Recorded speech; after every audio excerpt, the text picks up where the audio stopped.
शांति आज साकार महावाक्य 22/9/2025 मधुर संतान माने निज हृदय रे हाथ रखी निजे निज को पचार जे बाबा जहाँ शुणाउछंती कण आमे सब पूर्वर जानिथिलु जहाँ शुणिछ ताको अर्थ सहित बुझी खुशी रे रुह।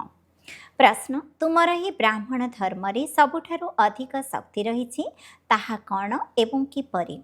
उत्तर तुमर ही ब्राह्मण धर्म एपरि अटे जहाँकि श्रीमत आधार रे सारा विश्वर सद्गति करि देउछि। ब्राह्मण माने ही सारा विश्व को शांत करि देउछंती। तुमे ब्राह्मण गुणभूषण आत्मा माने देवता मानक ठारु मध्य उच्च अट। तुमको बाबांक द्वारा एही शक्ति मिलुछि। तुमे ब्राह्मण माने ही बाबांकर सहयोगी हेउछ। तुम मानकु ही सबुठारु बड़ पुरस्कार मिलुछि। तुमे ब्रह्मांड एवं विश्व उभयर मध्य मालिक हेउछ।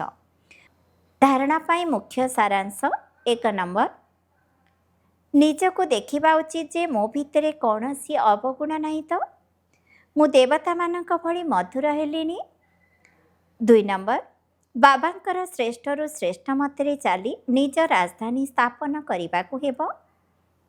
योग्य सेवाधारी हेबा पाई सृष्टिर आदि मध्य अंतर ज्ञान स्वर्ग एवं नरकर ज्ञान को बुद्धि रे चिंतन मंथन करिबाकु हेबो। वरदान ईश्वरीय सेवाधारीर स्मृति द्वारा सहज स्मृतिर अनुभव करुथिबा सहज योगी हुआ। ईश्वरीय सेवाधारीर अर्थ हैला ईश्वर अर्थात बाबा जो सेवा देइछंती सेई सेवारे सर्वदा तत्पर होई रहुथिबा आत्मा। सर्वदा यही निशा रही था जे स्वयं परमात्मा मते सेवा देइछंती तेबे कार्य करिबा समय रे जे कार्य देइछंती तांको केबे भी भूली जाई पारिबो नाही। तेणु कर्मण सेवा करिबा समय रे मध्य एही स्मृति रहु जे बाबांकर निर्देश अनुसार सेवा करूछ ताहा द्वारा सहजरे मने पकाइबार अनुभव करी सहज योगी होई जिवो। स्लोगान जदि सर्वदा ईश्वरीय विद्यार्थी जीवनर स्मृति रहिबो तेबे माया निकट को आसी पारिबो नाही। अव्यक्त इशारा एवं लगन अग्नि को प्रज्वलित करी जोग को ज्वालारूप कर।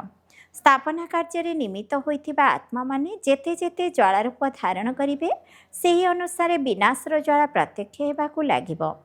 संगठित रूप से ज्वाला स्वरूपर जोग ही विश्वर विनाशर कार्य को संपन्न करिबो।